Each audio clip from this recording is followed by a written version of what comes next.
All right, we are recording. So today, the first of weekly webinars. So, first rule, I will say this on every one, is these are webinars because so many agents have. I'm going to be recording these, putting these on our YouTube page, emailing them out to agents. And I know everybody can't make a 2 o'clock on Tuesday and a 2 o'clock Wednesday and Thursday. So, the reason for these webinars is one, get information out to you. It's things to think about weekly. If you could watch it live, you could watch it recorded, keep it down to about 20 minutes so it doesn't cloud your brain too much of long, long ones. And sometimes I go over, but I try to watch my clock. And also, I'm going to be uploading, at least for mine. So I'm on Tuesdays, Kelly's Wednesdays, Debbie's Thursdays, and at least for mine, and I'm going to try for both of them, is get like a summary sheet on our website, the Homestar classes that you could download or print, trying to keep it down to one page. So you have these notes. So you could take notes, you don't have to rewatch them, and it's just a summary, like a bullet point summary of each of these slides that I'm going to do. But some weeks I might not have any slides, but I will have the bullet points. So if I'm talking about a topic where I could get some slides set, I'll do that. But the most important thing too is whenever you're watching this, if any of this is it you want to discuss one-on-one, we'll set up a time with me. When it's my class, if it's Clay's class or Debbie's class, you could set up time individually with us so we could go over it one-on-one. I love when my day is packed half hour to half hour with talking with our agents about how to implement different things that we discuss in these classes because I like one-on-ones.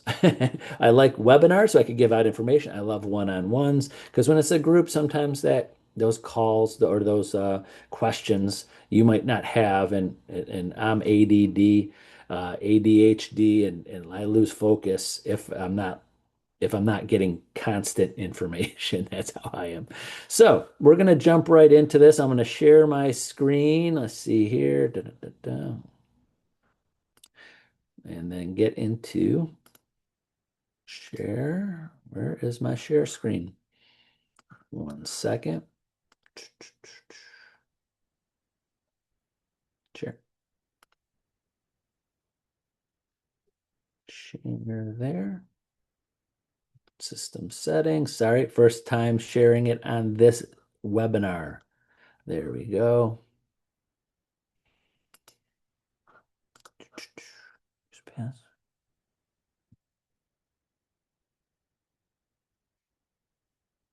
Mm-mm-mm.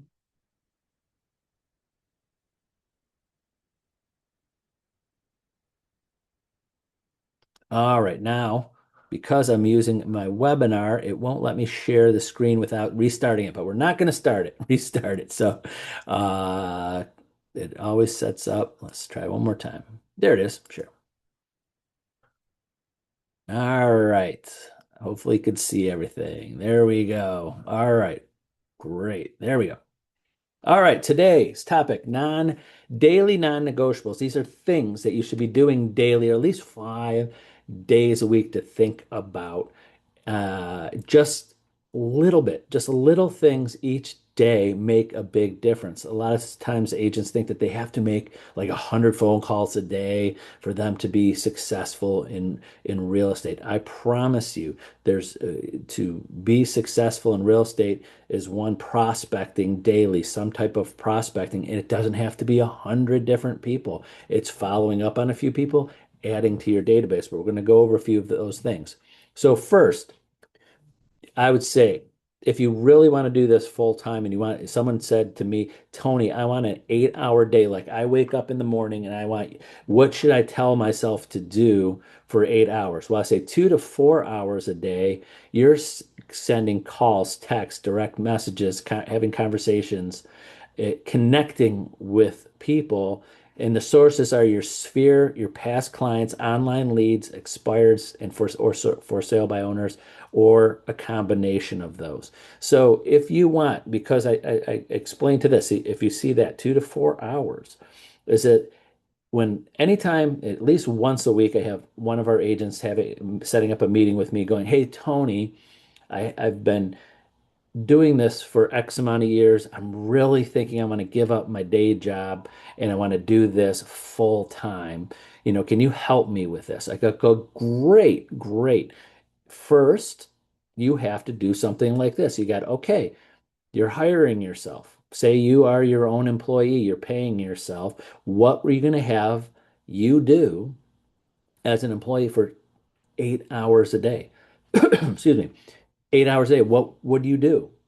A lot of times agents get in this full time, give up their day jobs, and then they just sit there and go, "I don't know what I do." They don't even have a plan. Would you hire someone to work for you and not have a plan for something for them to do all day long? So that's it. This lead generation, your sphere, your past clients, online leads, if you're getting them from your listings, and expired and for sale by owners. And we could get more in detail with these in a one-on-one of where and how to set these up. But I'll jump to one number every agent should have in as having a database of 400 people. We'll just round that down to 365. 365 people in your database that would pick up the phone and said at one point that they trust you and they would use you someday in the future when they're ready to buy or sell. So it's 365 days in the year, 365 people. If you want to follow up with people 4 times a year to stay in front of mind, how many calls is that? Four a day. That's it.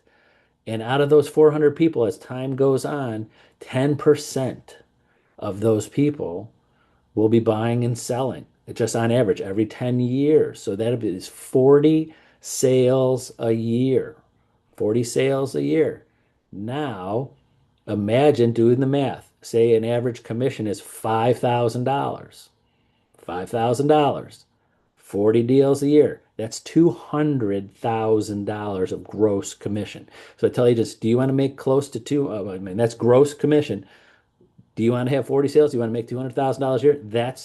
That's the number. It's almost as simple as that. Next slide here. Follow-ups.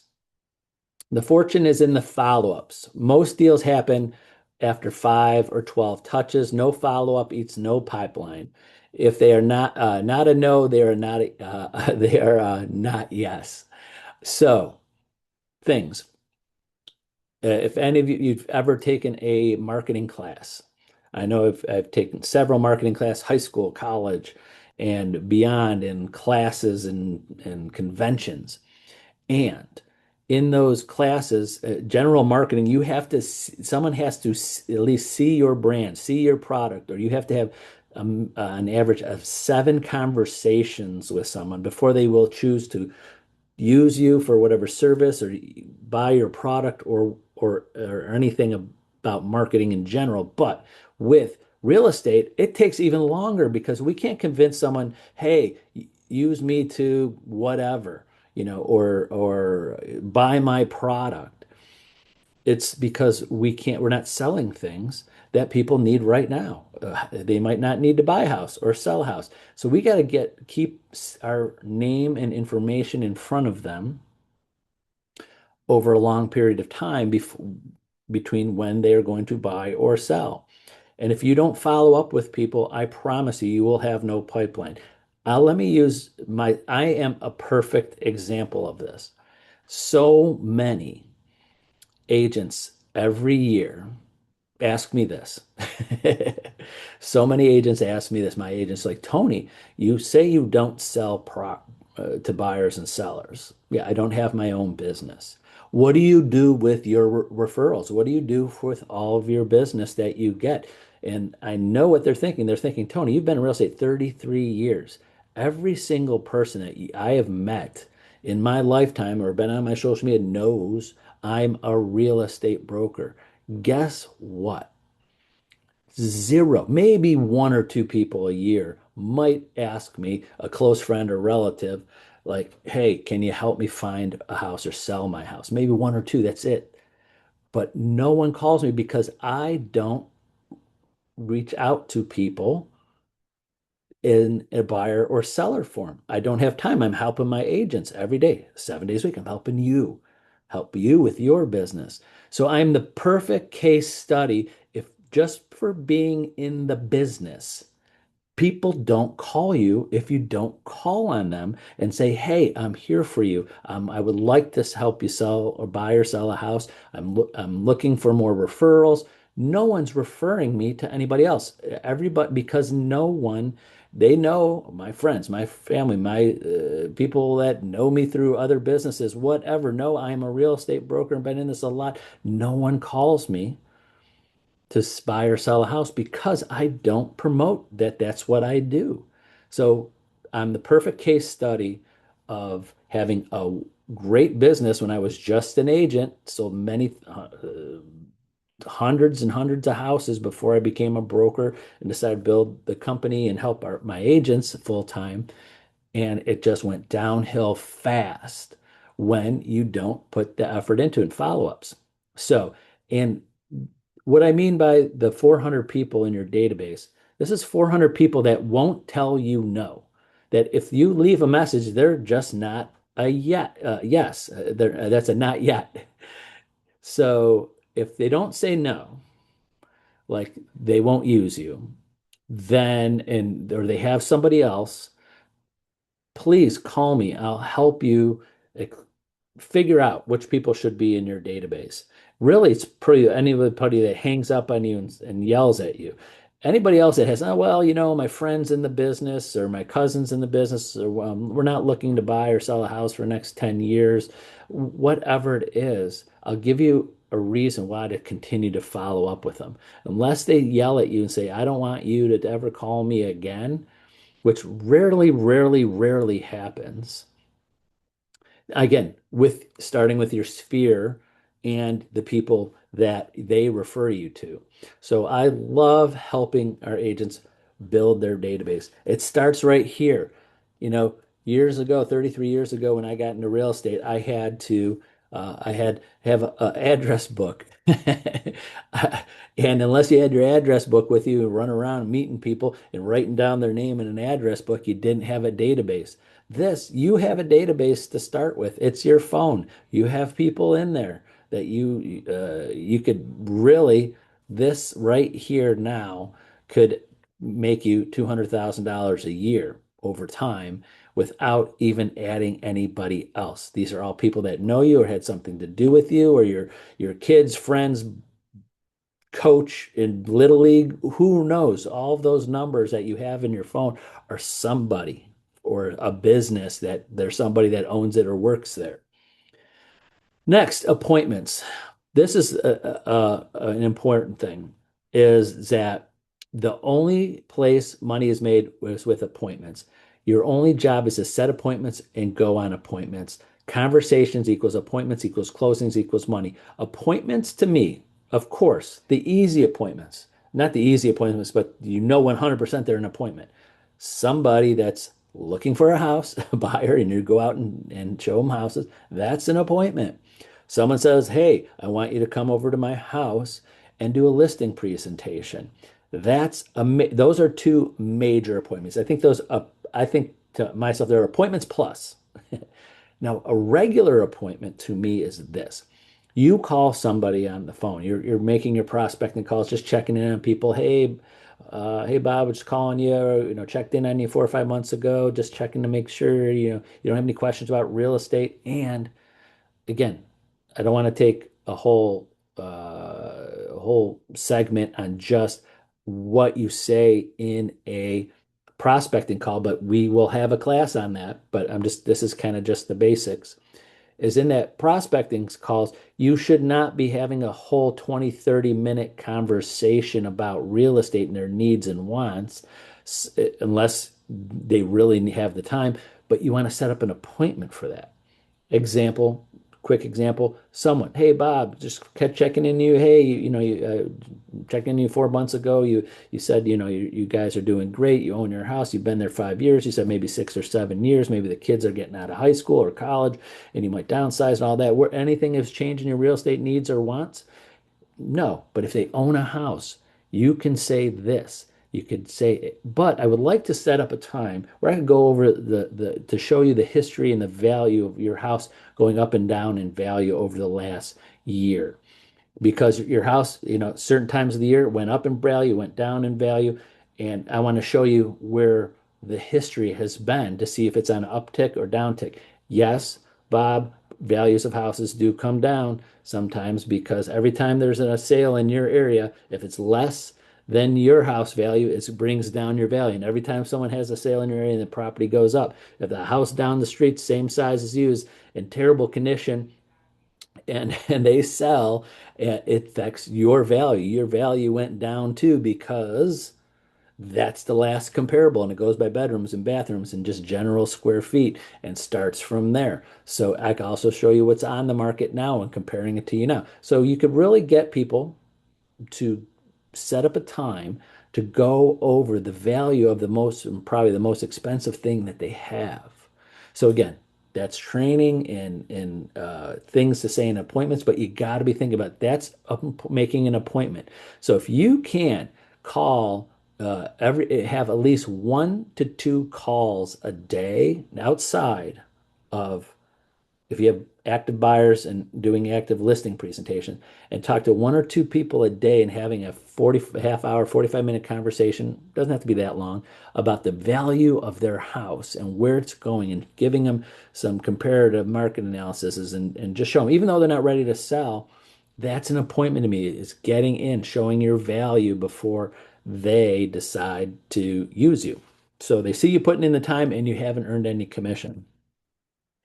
Next, your database, CRM, adding new contacts daily, update notes after every conversation, tag and categorize every lead. The rule, if it is not in your CRM, it doesn't exist. If it's not in your CRM, that contact doesn't exist. And if there is somebody that's in your sphere, a friend of a friend or something that you go, wow, I know this person, and maybe they'll buy or sell, and they're not in your CRM, it doesn't exist. So everybody, that's why I say to basically new agents, when you start, you're building your database, you should start with your phone, because if it's someone that you've ever had contact with, should be in your CRM. And I say CRM through Century 21, we have lots of great CRMs, a couple different programs that agents use. I have agents that use outside sources. I like to use, I've been using for years. It's called HubSpot.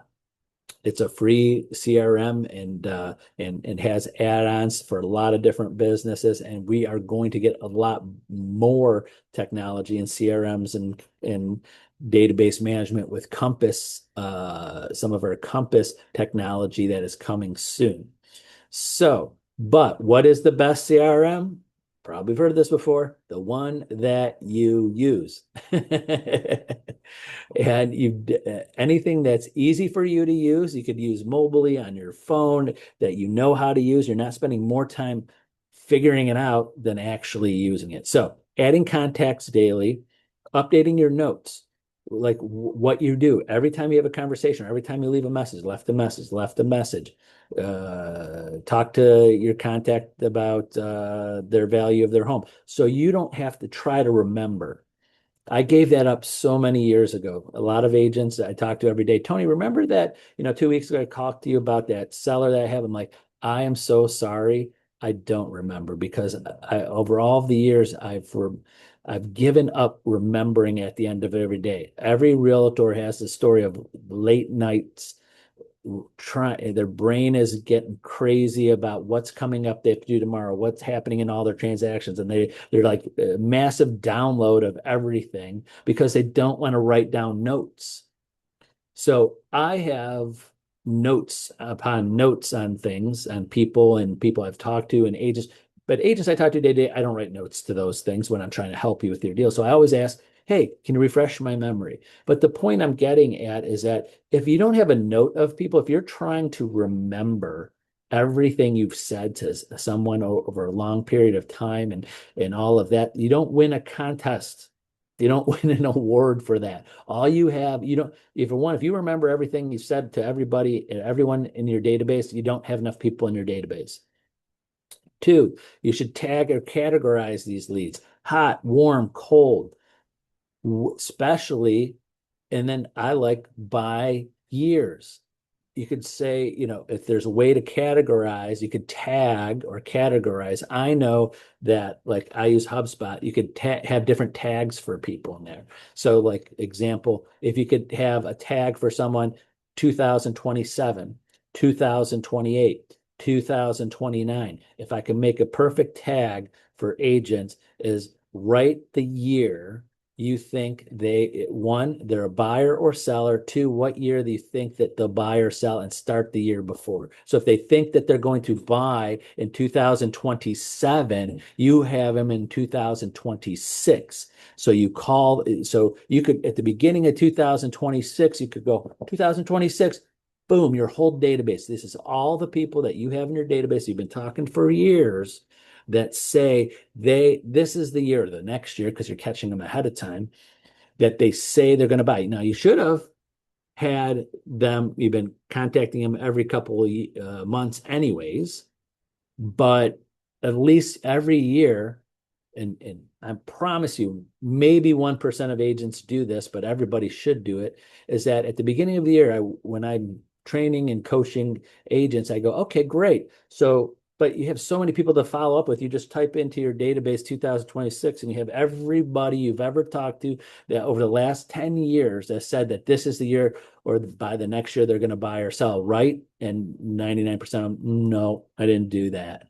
But imagine that. But that's what you're supposed to do. You're supposed to make sure every single person that's in your database has given you, hey, when do you think? When do you think? All right, next. Let's see where I am on time. I'm going pretty good on time. Personal growth, 30 to 60 minutes a day. Training, scripts, mindset, role playing, market knowledge. You are the product. Training, scripts, and mindsets. There's so many different classes and videos, and practice your scripts, looking for new ways to say things. Century 21, we have our script library. Even you could YouTube it. I mean, I hate YouTube sometimes because there's so much stuff on there, and you might find some random agent, but just some different ways. There's so many different ways to say things, but learn different ways of sales skills. Role playing could be just yourself, and we have some new technology coming out. Our AI technology is coming next week, that there's role playing with our AI tools. So many stuff in our AI toolkit that's coming next week, and there, which is I'm excited for, is there's role playing in there where you could say what you need to say. It could be on your phone, could be in front of your laptop, and the AI is going to role play with you. Market knowledge, just knowing what's going on in your market, just seeing, wow, this is the market that I'm specializing in. What's happening? What are the sales? What's the average price? What's the average days on market? Especially when you're making your prospecting calls. If you're making just 4 prospect calls today, imagine they're all 4 people own a house. You should spend a little time. They'll say, hey, I'm making these 4 calls today. I'm going to spend 30 minutes just jumping into each of their markets. If they're for sellers, people that own a property, hey, let me just see what's going on in the market. Say, hey, so you have some quick things to tell them, hey, your market's been pretty busy. The house has been going off the market fast. The average sale price is this. Just show them that you are active in the market, just in that quick conversation on that. And remember, you're the product. You always got to be freshening yourself up, if that makes some sense. Bonus activities, some social media posts and comments, gaining market knowledge, preview homes, health and energy, exercise, eat healthy, be visible online and show your knowledge. Social media posts. You should just have some type of post daily. It could be motivational. I do some motivational. I show my classes, maybe something personal. I'm terrible about the personal stuff. I just don't when I'm not thinking about my social media, when I'm out doing personal stuff with family and friends and things like that. I'm more thinking business stuff. And then also your social media, again, which I'm not the greatest at, but I know you need to be as an agent. If you're going to connect with people on your social media, like you are looking for buyers and sellers, and that's the way they communicate, you want to stay in front of them, you got to check them out. You got to do a little bit of stalking. Hey, checking out who's doing what. So if the people on your database are in your social media, and let me jump back, please.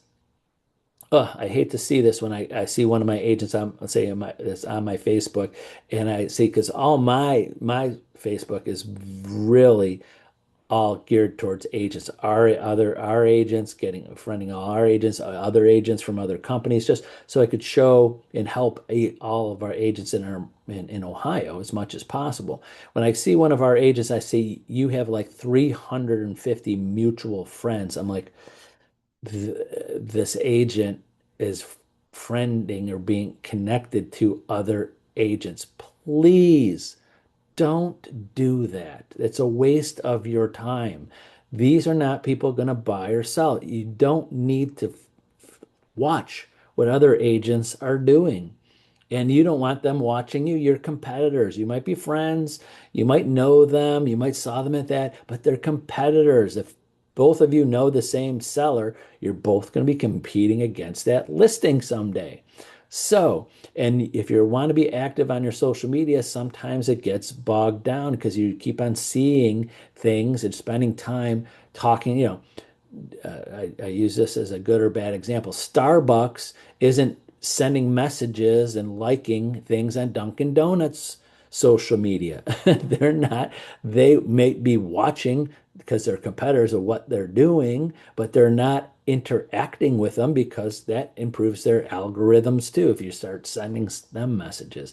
So when I see agents sending other agents messages and not possible buyers or sellers, I just it just I just really try to hit that point because I have some agents that they just use their social media to have conversations with other agents, or they want to show, hey, I'm having an open house. We all know the houses are. We all see the listings in the MLS. We all see the open houses. We all see the solds. We don't need to know what other agents are doing on social media.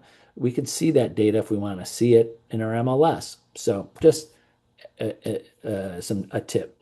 Preview homes. I have one thing. I have some agents that go to houses that have been sitting on the market for a while. They might expire.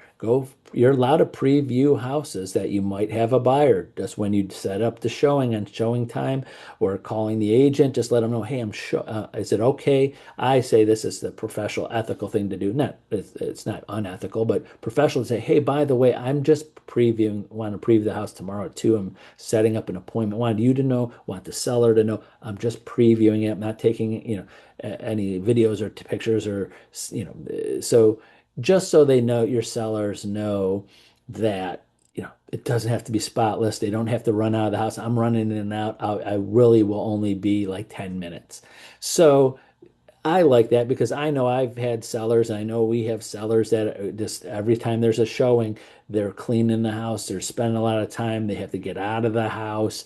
Even I've had agents preview house say, "Hey, when is it most convenient for your seller? Please don't make it at 6:30 when they get home from work and they want to eat dinner with their family. Make it at 3 o'clock before that. Don't the high times or inconvenience sellers."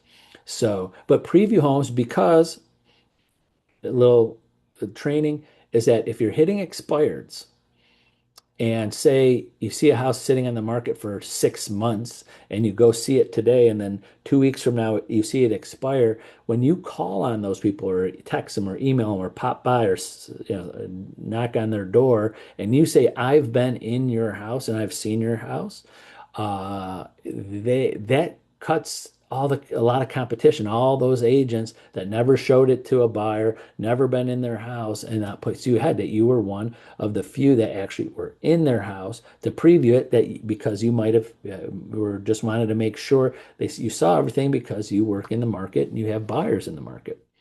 Health and energy, very important, of course. And last, call to action. Daily, you need to do everything. You need to do everything. You need to do it right. You don't need to do everything. You need to do the right things consistently. So you don't need to do everything. You just need to do it's consistency of continue every day doing this, every day doing this, just different people. And challenge yourself, commit to 5 days a week. Don't skip any days, and then track your results.